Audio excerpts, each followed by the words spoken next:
ইসরায়েলের সাথে যুদ্ধ শেষ হতে না হতেই রব উঠেছে। কয়েক মাসের মধ্যেই পরমাণু অস্ত্র তৈরির কাজ শুরু করছে আয়াতুল্লাহ খামেনির দেশটি। এর মধ্যেই ভারতীয় গণমাধ্যম আনন্দবাজার দিচ্ছে অবিশ্বাস্য আরেক খবর। যুদ্ধের আগে পাকিস্তানের বালুচিস্তানে নাকি পরিশোধিত ইউরেনিয়াম লুকিয়ে রেখে গেছে ইরান। ইরানের যুদ্ধ শুরুর পর ইসরায়েলের বিরুদ্ধে কঠোর অবস্থান নিয়ে আলোচনায় উঠে আসে শাহবাজ শরীফের দেশ পাকিস্তান। ইরানের সমর্থনে পাকিস্তান ইসরায়েলে পরমাণু অস্ত্রের হামলা চালানোর হুঁশিয়ারিও দেয়। তবে এর কয়েকদিনের মাথায় মার্কিন প্রেসিডেন্ট ডোনাল্ড ট্রাম্পের সাথে পাকিস্তানের সেনাপ্রধান আসিম মুনিরের বৈঠকের ঘটনা তোলপাড় তোলে। পরে অবশ্য ইরানে মার্কিন হামলারও নিন্দা জানায় ইসলামাবাদ। এমন ধোঁয়াশার মধ্যেই ভারতীয় গণমাধ্যম আনন্দবাজার বলছে, যুদ্ধের শঙ্কায় নিজেদের মজুত করা ইউরেনিয়াম লুকাতে প্রতিবেশী পাকিস্তানকে ব্যবহার করেছে ইরান। ইরানকে সহায়তা না করতে নাকি গেল সপ্তাহে ফোনে পাকিস্তানের প্রধানমন্ত্রী শাহবাজ শরীফকে শাসিয়েছেনও মার্কিন পররাষ্ট্রমন্ত্রী মার্কো রুবিও। ইরানের পরমাণু স্থাপনায় বিশ্বের সবচেয়ে সর্বোচ্চ শক্তির বোমার আঘাতেও কোনো তেজস্ক্রিয়তা না ছড়ানোয় স্থাপনাগুলোতে ইউরেনিয়াম ছিল না বলে সন্দেহ জোরালো হচ্ছে। হামলার সাফাই গাইতে ট্রাম্প ও নেতানিয়াহু তা অস্বীকার করতে চাইলেও গুঞ্জন বেড়ে চলেছে।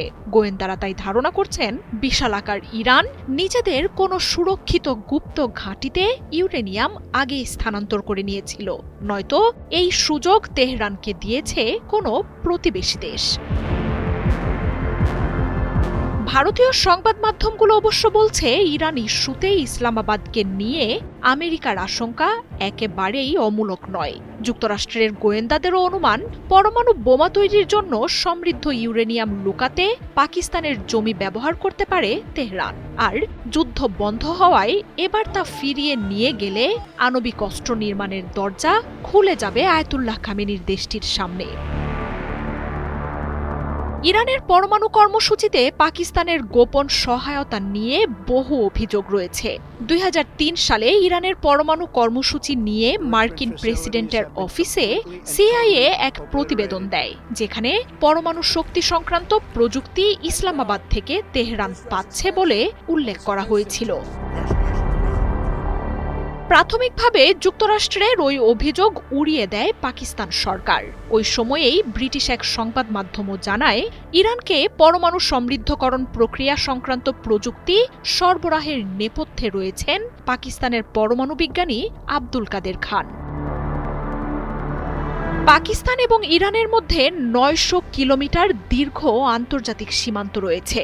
পাকিস্তানের বালুচিস্তানের সাথেই ইরানের সীমান্ত থাকায় প্রতিরক্ষা বিশ্লেষকদের দাবি, পাহাড় ঘেরা অঞ্চলটিতে ইউরেনিয়াম লুকিয়ে রাখা তেহরানের পক্ষে খুব একটা কঠিন নয়।